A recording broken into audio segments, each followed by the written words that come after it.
nhưng mà không biết xếp hàng thì biết không, dễ thương lắm. Có hai Nói đi share là nhạc. Em có hai trụ lên như này Nhạc.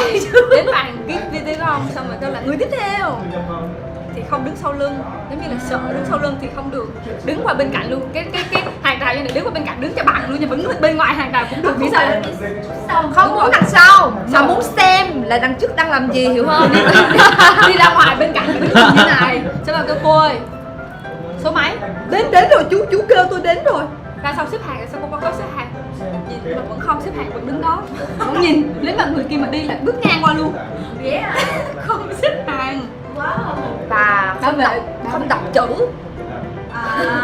Ở đây là số 1, số 2, số 3 thì chị hỏi người ta thôi chứ không xem. chú quay số Không, 2 số 2 ở đâu nhưng mà ta trước mặt thôi, không xem. Số 2 ở đâu ta? cái đó là ở chồng đúng không? ở trong luôn. Đây là quầy đó, quầy số 1, số 2, số 3 thì đây ở trước mặt luôn nhưng mà không hỏi, không nhìn, không xem, bắt bảo vệ lại. Chú ơi, Chắc là mấy người hộ đó sợ có hồi hộp quá không thấy được gì, không biết, không chịu xem mà. mà Nhưng mà người ta vừa đưa cho tờ giấy nè, người ta đưa như này đúng không? Đây cô, điền tên số điện thoại vô, rồi lại nộp đóng tiền.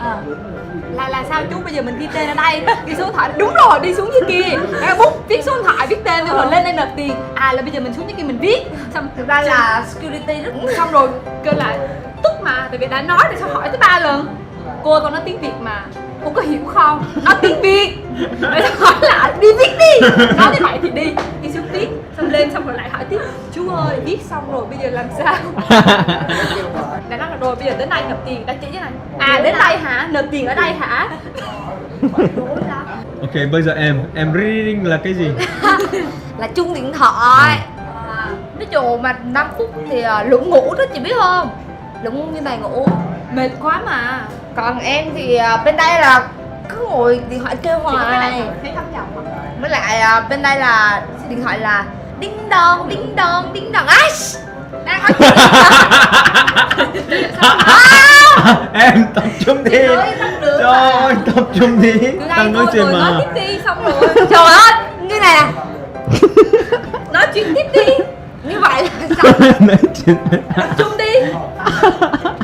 Nhi, tập trung. Mệt rồi hả? Hết mệt chưa? Bực mình. Anh hiểu rồi. Cái chuyện mà làm sao em nhớ hết được? Kể chuyện thôi mà. Trời ơi quên hết rồi nè. Nhiều lắm làm sao nhớ. Nói đi. Riêng Ai? đó. Nói tiếp đi. Bên đây kêu nha, bên đây kêu đinh đòn là bảo vệ đi qua bên đây thì bên kia kêu đinh đòn bên đi qua bên kia bên đây đinh đòn thì người ta cứ đi như vậy đó. Không, người ta tức quá, người ta chửi mọi người có biết lắng nghe không, mà nên là không sử dụng điện thoại nha. Đinh đòn Nhưng mà không tắt hoặc là chuông. bài hát ngày xưa đó, ngày đó em như vậy. Không phải là tiếng chuông điện thoại đâu mà là Nhưng bài mà hát. không bao giờ cầm lên mà tắt như vậy đâu, không kiểm tra ai gọi. Vẫn cứ để chuông đó. Sau đó cô biết rồi bạn nha, cô biết rồi, chút nữa gọi lại nha. Nếu Chứ không phải là tắt không tắt, chút nữa gọi lại nha. Nếu như mà không bắt máy là cất vô trong túi luôn, không tắt. Hoặc là làm như này nè, không nghe nữa. Nhưng vẫn nghe mà, làm sao hết được. Mà điện thoại đó không bao giờ để ở người đâu, trong túi xách. Mà túi xách thì ở ghế trực mà, để ở dưới lâu lắm, lấy lên lâu lắm. 오케이. 이게 소리 들릴까봐 이렇게 하는 거잖아. 이거 할 줄 모르니까. Cái chuông Mà thấy tội không? nếu mà tắt chuông là sống cả đời không có chuông. Có một con trai đó mà đi lên nộp hồ sơ thì người ta xem hồ sơ, còn con trai nó bấm điện thoại như vậy nè, thì người ta nói vô micro đó: bạn ơi, không tôn trọng người khác hả? Mời ra ngoài. Sợ không? Ra ngoài luôn. Ra ngoài luôn. Là tại vì đang xem hồ sơ của mình mà mình thì bấm điện thoại đó, người ta nói là không tôn trọng nên mời ra ngoài. 자기 서류 이렇게 하고 있는데 그 사람이 하는 사람이 자기 핸드폰 보고 있으면은 이제 왜 이거 웨이 없이 다른 사람 이거 빨리 이거에 집중해서 해야 되는데 이거 왜 이거 보고 있냐고 해서 나가라는 거지. 다른 사람 생각 안 하고. Con gái mà đi kết hôn, nhưng mà em thấy toàn là con gái ở Cần Thơ nè, ở miền Tây nè, nhiều lắm. Con gái đi kết hôn mà nhỏ xíu nha. Nhỏ xíu nha. Mất tập trung thấy không?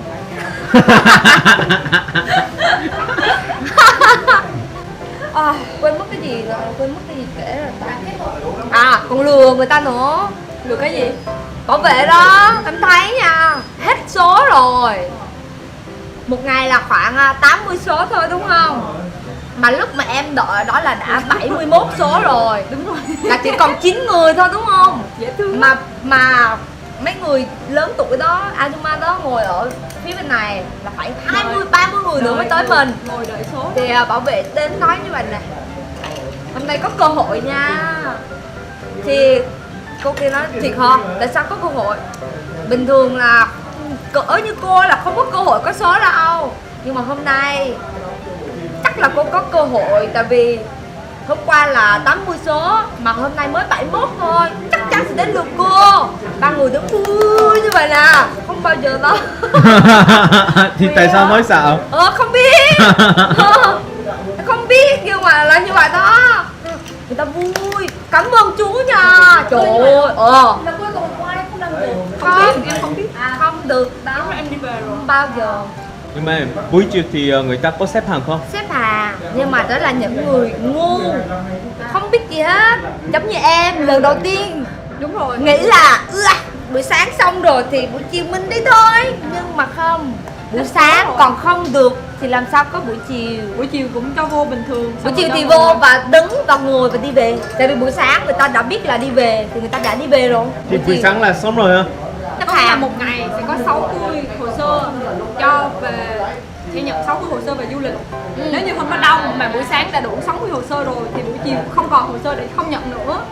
Nếu mà như mà buổi sáng có 50 thì buổi chiều thì nhận thêm 10, kiểu như vậy. Một ngày là chỉ 60 hồ sơ cho du lịch thôi. Mà em sao em biết là 60? Em nhìn số đó, Số lúc vậy mà hả? em lên đó, cái số ngày hôm qua dừng lại đó là 44. Là chỉ 44 thôi. đúng rồi. Xong rồi hôm nay thì ví dụ hôm nay thì bắt đầu từ 41. Số 1 lại. Quay lại số 1. Thì khi nào mà Tại vì dừng trên lại cái số đó sẽ có ghi là số bao nhiêu của lãnh sự quán Hàn Quốc, ngày bao nhiêu và giờ bao nhiêu, bấm cái số đó. không quan trọng nhất là số, nhưng mà người phát số là security.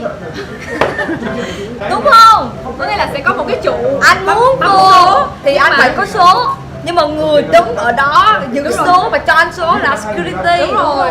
security cho số hả? Đúng rồi, ai là boss, ai là người ở đó giỏi nhất bảo Security vệ. kêu là đâu Bảo vệ. du học, ai đi du học xếp hàng là du học sẽ đứng xếp hàng rồi bấm số nè, bấm rồi kêu dừng lại, đi xuống chỗ ngồi là phải đi xuống chỗ ngồi rồi.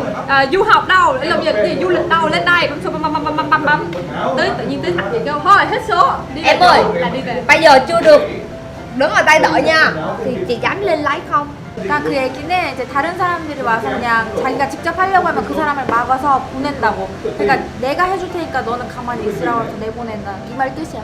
Con gái mà làm visa đó gọi cho em, nói là chị ơi, lúc đó là em đi về nhà rồi, chị ơi em đã xin được cho chị không cần phải xếp hàng rồi, nên là chị liên lạc lại với em nha. Mất chạy không? Hàng Cố như tình muốn lấy tiền mà không xếp hàng, đúng không? Nhưng mà mày ngu, ta xếp hàng xong rồi. Nhưng mà em không đồng ý, nếu mà lấy tiền dịch vụ của em thì phải xếp hàng cho em. Đúng vậy. Bắt em đi xếp hàng còn lấy tiền dịch vụ cái gì, trong Đăng khi hồ sơ ký. em đã tự chuẩn bị hết tất cả rồi. Như vậy thì tháng 4 chúng ta chuẩn bị đi Hàn Quốc nha. Ừ. Tháng 3 thì quá rồi. Oppa, tháng 4 là sinh nhật của em. Liên quan gì anh không quan tâm, không muốn biết đừng nói. Đừng nói. Nhưng mà tháng 4 hả? Tháng 4 thì chúng ta Cuối tháng là sinh nhật em rồi. Không, đừng nói. Không nghe. mình muốn nhận quà thì mình phải tổ chức tiệc, mọi người đến ăn thì mọi người mới tặng quà. Cái em nấu cho.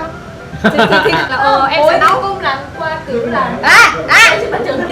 Đừng tự làm. Mọi người sẽ mệt. Em cũng đừng mình sẽ biết Ăn là quan trọng hả? nhưng mà Sinh quan nhật là một năm chỉ một lần thôi. Ăn là mỗi ngày 3 lần mà. quà sẽ dựa trên tấm lòng mà đối đãi với mọi người. Đuổi theo. Tháng 3 thì rảnh, thì tất cả chúng ta rảnh thì chúng ta đi đâu? hai anh chị đi Hàn hạnh phúc thôi. À như vậy hả? Ừ. 표정 어떻게? Đi đi. Ok. Thì chúng ta kết thúc video ở đây nha. Ok. Bye bye. Em muốn nói nữa được không? Không. Im được không? Em muốn nói nữa, bây giờ nói nữa. Ok. Ok, cuối cùng nha. Ok, 안녕. Hả?